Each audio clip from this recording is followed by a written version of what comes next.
राम राम ने सारिया ने मैं थारी साथी पूजा शर्मा आज लेना आई हूं एंडी खुशखबरी जने सुनिया ने तुम्हारा दिल गार्डन गार्डन हो जाना है। तो एचएससी की बात कर रहे हैं हम, किसकी बात कर रहे हैं? एचएससी की बात कर रहे हैं, हरियाणा स्टाफ सिलेक्शन कमीशन की बात हो रही है यहाँ पे।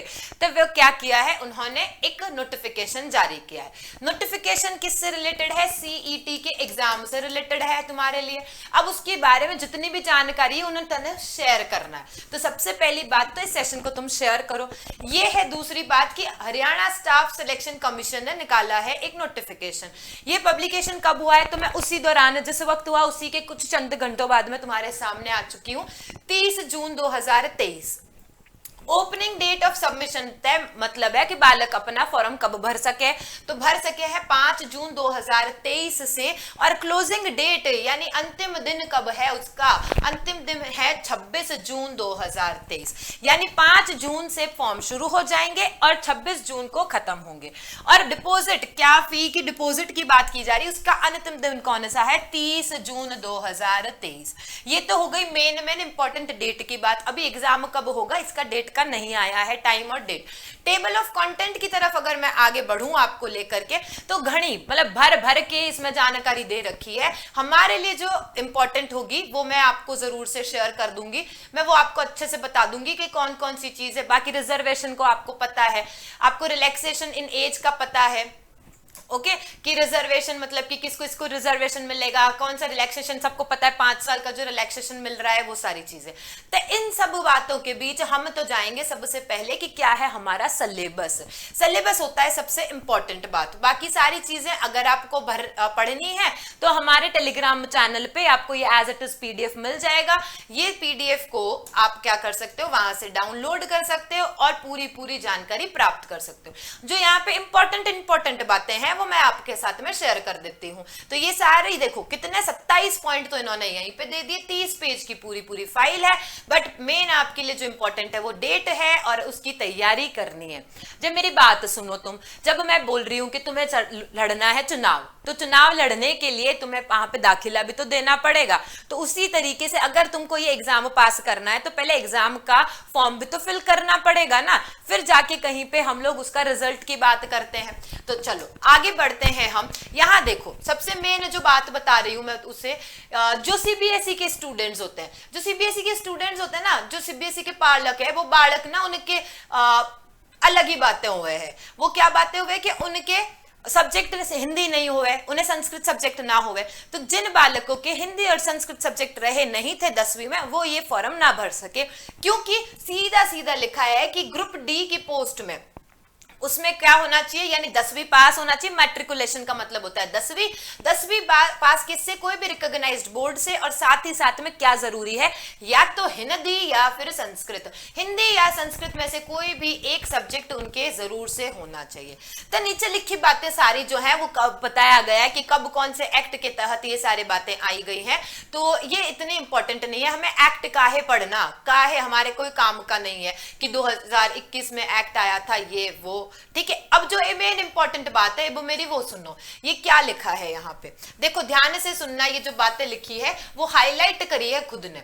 इन्होंने क्या कहा है, जिन्होंने जो कैंडिडेट मतलब कि मैं कहूं कि जिन बालकों ने पहले से यहाँ पे रजिस्टर किया हुआ है, यानी CTET से रिलेटेड जो पहले रजिस्ट्रेशन हुआ था वहां पे रजिस्ट्रेशन किया है, तो तैने वापस से फॉर्म भरने की जरूरत ना है। ओके, पहली चीज ए बात हुई।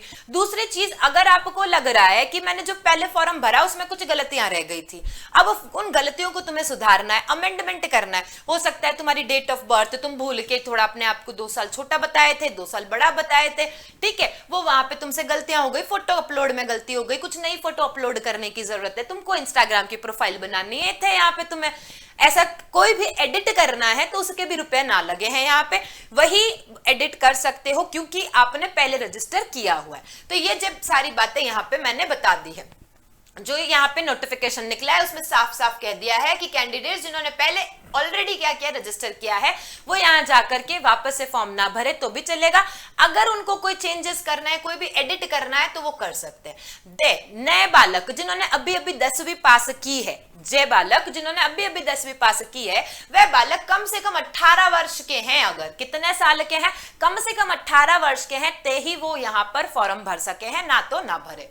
तो यहाँ पे ये सारी चीजें लिखी है। फिर वापस वही बताया गया कि क्लोजिंग हो गई, फॉर्म का डेट का जो क्लोजिंग डेट है वो चला गया, उसके बाद में भी कुछ बालक जागत है, बोले कि हमें फॉर्म भरना है, तो ऐसा कुछ भी नहीं हो सके है, ये यहाँ पे लिखा है, सीधी सीधी बात। फिर यहाँ पे ये भी बताया कि जो कैटेगरीज है उनको भी ध्यान में रखा जाएगा। कैंडिडेट जिसने पहले ऑलरेडी अप्लाई किया है लेकिन अभी नाउ वो ओवर एज हो चुके हैं, वो भी कंसिडर किए जाएंगे, एलिजिबल कंसिडर किए जाएंगे, क्योंकि उन्होंने फॉर्म तो पहले भरा था। तो इस तरीके से ये सारी बातें यहाँ पर एक्सप्लेन कर दी है मैंने। अमेंडमेंट करना है, पहले किया हुआ है तो आपके पैसे पे आपस से ना लगे, ठीक है। अब आगे बढ़ते हैं दूसरी तरफ, ये है डिटेल्स के बारे में, ठीक है। एज ग्रुप बता देती हूं मैं आपको, डिटेल्स तो ये क्या है कि कितनी पोस्ट है उसके बारे में बात कर लेते हैं हम। तो पोस्ट कितनी बताई है यहाँ पे, ग्रुप डी की पोस्ट की हम बात करें तो ग्रुप डी में 13,000 समथिंग पोस्ट आई है। थोड़ा टेढ़ा मेढ़ा हो रहा है तो कौन, तो तुम ऐसे ऐसे कर लो थोड़ा सा, है ना, मेरे को समझने आ रहा है। चलो, तो कितनी पोस्ट है, 13,536 पोस्टों के अराउंड है ग्रुप डी में, जो कि वेरियस अलग अलग विभिन्न विभागों के, वेरियस डिपार्टमेंट से, कमीशन से, बोर्ड से और इन सब से, किसका है लेकिन हरियाणा के, ठीक है। ये जो नंबर ऑफ पोस्ट है ये सिर्फ क्या है, टेंटेटिव है। टेंटेटिव मतलब लगभग बताया है, ज्यादा कम कर सके हैं बाद में। आगे आते हैं ये एजुकेशन क्वालिफिकेशंस के बारे में। एजुकेशन क्वालिफिकेशन का मतलब कि आपकी क्या योग्यता होनी चाहिए इस फॉर्म को भरने के लिए। तो जैसे मैंने पहले बताया कि कम से कम आपको 10वीं पास होना चाहिए और हिंदी और संस्कृत में से, ये बात मैं पहले भी बता चुकी हूं, फिर से बताया हुआ है। अब ये चीज यहाँ पे ध्यान दियो तुम, क्या लिखा है, common for all group D post except कौन कौन सी पोस्ट इसके अंदर नहीं आएगी, स्वीपर चौकीदार और स्वीपर चौकीदार है, उन पोस्ट के अलावा ये एजुकेशन क्वालिफिकेशन सबको चाहिए है। एज ग्रुप की बात करें तो तुम्हारी आयु कितनी होनी चाहिए, 18 से 42 साल के बीच में होनी चाहिए। पे स्केल, सबसे पहले तो पैसा ही आता है हमारे दिमाग में, तो पे स्केल अगर बेसिक की बात की जाए तो 16,900 से लेकर 53,500 तक, ये पूरी बात हो गई। रिजर्वेशन का तो सबको सब कुछ पता है ना, ये सारी चीजें तो हम नहीं डिस्कस करने वाले हैं, ये तो बातें सबको पता है। फिर ईडब्ल्यूएस सर्टिफिकेट वाले ये सारी चीजें जो है, बेनिफिट्स कौन कौन से मिलते हैं, सर्टिफिकेट्स कौन कौन से हैं, तो तुम पढ़ ही लियो, इतना डिटेल में है यहाँ पे। मैं तो तुम्हें सीधा लेके जाऊंगी जहां पर हम बात करेंगे सिलेबस की। ओके, ये रिलैक्सेशन वाला है। देखो, रिलैक्सेशन इन एज का मतलब क्या है कि भाई शेड्यूल क्लास के लोग जो हैं उनको 5 साल का रिलैक्सेशन दिया जाएगा एज में, ये बताया गया है यहाँ पे, और ये पूरी डिटेल में टेबल है आगे, तुम्हें पता है ये सारी चीजें तो, ठीक है। अब मैं चलती हूँ आगे, जो मेन हमारा मुद्दा है। मेन मुद्दा क्या है कि क्या क्या सब्जेक्ट और उन सब्जेक्ट में कितना कितना वेटेज होगा, यानी जो सब्जेक्ट हमारे आएंगे उन सब्जेक्ट में कितने कितने क्वेश्चन आएंगे, कौन कौन से सब्जेक्ट्स हमें पढ़ने हैं, हमें भगवान हमें मार्गदर्शित करो वैसा। पहले उससे पहले देखो कि तुम्हारे पैसे कितने लगेंगे, भाई रुपया कितना लगेगा इस फॉर्म को फिल करने के लिए। तो जे तुम मेल हो, अगर तुम मेल हो, है ना, पहले चेक वेक कर लेना, मेल हो तुम, तो अगर तुम मेल है तो कितने 500 रुपए लगेंगे। अगर तुम आधार नंबर वगैरह देते हो, आधार नंबर ना दे हो तुम, तो तुम्हारे 1000 रुपए लगेंगे, ठीक है। और फीमेल हो तो 250 रुपए, बस इतनी बात याद कर लो, बाकी ये सारी चीजें तो है। डिसेबल्ड पर्सन है तो भी 250 है, who belong to SC ST caste से बिलोंग करते तो भी 250 है। तो मेल वालों को 500 रुपए तो देने ही है, कम से कम आधार दोगे तो 500, नहीं दोगे तो 1000। ये बात पूरी हो गई यहाँ पे। नेक्स्ट अब हम आगे बढ़ते हैं, क्राइटेरिया ऑफ सिलेक्शन। ये इंपॉर्टेंट है तुम्हारे लिए, जो भी सिलेक्शन किया जाएगा एग्जामिनेशन के अंदर, उसका क्राइटेरिया क्या रहेगा।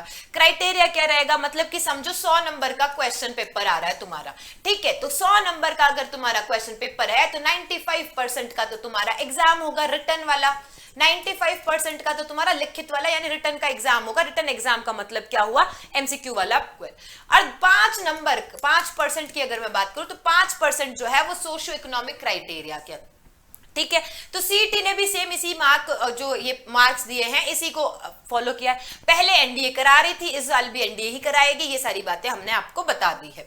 चलो अब आगे बढ़ते हैं, वेटेज के बारे में बात कर ली है 75। देखो अब यहां आओ, जिसको मैं डिटेल में तुम्हें समझाऊंगी अभी कि तुम्हें क्या पढ़ना है, कैसे पढ़ना है और कितना ध्यान देना है।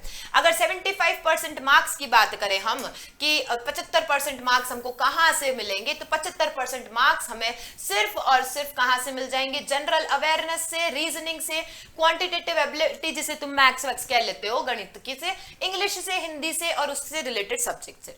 बाकी का ये तो हो गया 75, बाकी का जो 25% मार्क्स है वो मिलेगा history, current affairs, literature, geography, environment, culture etcetera. किसका? हरियाणा। अब ये जो जनरल अवेयरनेस वगैरह है ये तो किसी सापेक्ष में या किसी हम बात करें कि रीजन से, उस शहर से, उससे तो संबंधित होता नहीं है। तो 25% तो आपको हरियाणा का फायदा मिल जाएगा। हरियाणा का तुम्हें इतिहास पता है, हरियाणा से रिलेटेड जो करंट अफेयर्स आ रहे हैं उसका लिटरेचर है, ज्योग्राफी है, हरियाणा का अगर हम बात करें भूगोल की, उस हरियाणा की संस्कृति की, उन सब चीजों की बात करें तो उसके 25% मार्क्स है और 75% मार्क्स बाकी के हैं, रीजनिंग, मैथ्स, इंग्लिश, हिंदी, इन सब के। अब हम इनको भी डिवाइड करते हैं। 5% याद रखना, तुम्हारे 5% जो है सोशियो इकोनॉमिक क्राइटेरिया में जाएंगे। चलो अब हम आगे बात करते हैं, ये आया हमारा डिटेल सिलेबस, मेन हमारे लिए ये है। ठीक है, अगर पढ़ाई करनी है तो बड़े अच्छे से करनी है, जब पढ़ाई नहीं करनी तो अच्छे से पढ़ाई नहीं करनी है ना।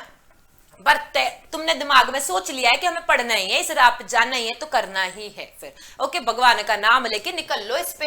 डिटेल्स क्या है सिलेबस की? जनरल अवेयरनेस की बात करें उसके अंदर जो जो सारी चीजें आएंगी, history, Indian polity, constitution, art and culture and geography, तो उसके 15% वेटेज है। ठीक है, कितना परसेंट? 15% वेटेज है। जनरल साइंस की अगर हम बात करें, ये इसी का एक पार्ट है। जनरल साइंस में एक तो आ गया हिस्ट्री, पॉलिटी और ये सब, तो दूसरा कौन सा आया? General science. जनरल साइंस का 15%। तो मैं अगर कुल मिलाकर के 100% की बात करूं तो 15% नंबर, तो 100 की बात करूं तो 15 नंबर तो किसके आएंगे? इंडियन हिस्ट्री और इंडियन पॉलिटी के, कॉन्स्टिट्यूशन के, आर्ट और कल्चर के। 15 क्वेश्चन किसके आएंगे? General science. फिर आएगा तुम्हारा रीजनिंग। ओके, रीजनिंग में ये सारे टॉपिक्स है और उसकी कितना वेटेज है? 10% वेटेज किसका है? रीजनिंग का है। फिर आते हैं क्वांटिटेटिव एबिलिटी की तरफ, आगे बढ़ते हैं। क्वांटिटेटिव एबिलिटी की बात करें अगर हम, तो क्वांटिटेटिव एबिलिटी में कितने? 15%।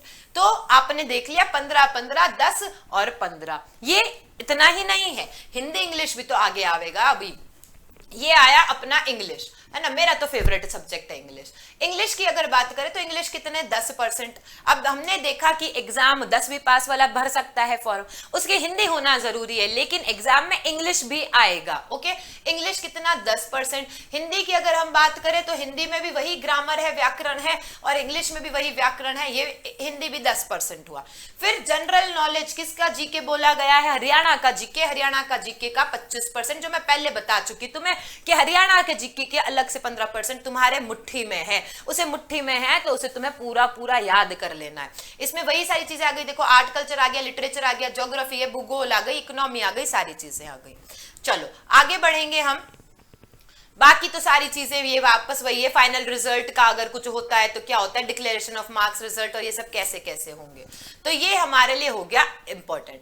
अप्लाई करने के लिए मैं आपको बता देती हूं कि यहाँ पे अप्लाई करने के लिए एक साइट है। ओके, ये साइट का नाम क्या है? साइट का नाम है one time EGN Haryana government. Okay, screenshot लेना है तो स्क्रीनशॉट ले सको होता है, और इस पे जाकर के तुम अपने आप को रजिस्टर कर लो। वो रजिस्टर ना करें जो कि पहले अपने आप को रजिस्टर कर चुके हैं, है ना। वन टाइम रजिस्ट्रेशन हो चुका है तुम्हारा, उसमें जाके एडिट वेडिट कर दो। कोई रुपया तुमसे मांगे तो हम हरियाणा के, हमें काहे कौन कोई बोल सके रुपए देने का, तो ध्यान रखें इस चीजों का। ये सारी चीजें मैंने आपको बता दी है, मेन सारा मैंने यहाँ पर कवर कर लिया है। इसके अलावा तो कोई मेरे पास में जानकारी नहीं है। तुम जो आपको दी जानकारी है वो याद रखना है। आपको जानकारी में क्या है? एक तो डेट का याद रखें, पता चले हम उठे ही नहीं, जगे ही नहीं, और हमें पता ही ना चला एग्जाम की डेट आई और एग्जाम का फॉर्म फिल हुआ और चला गया।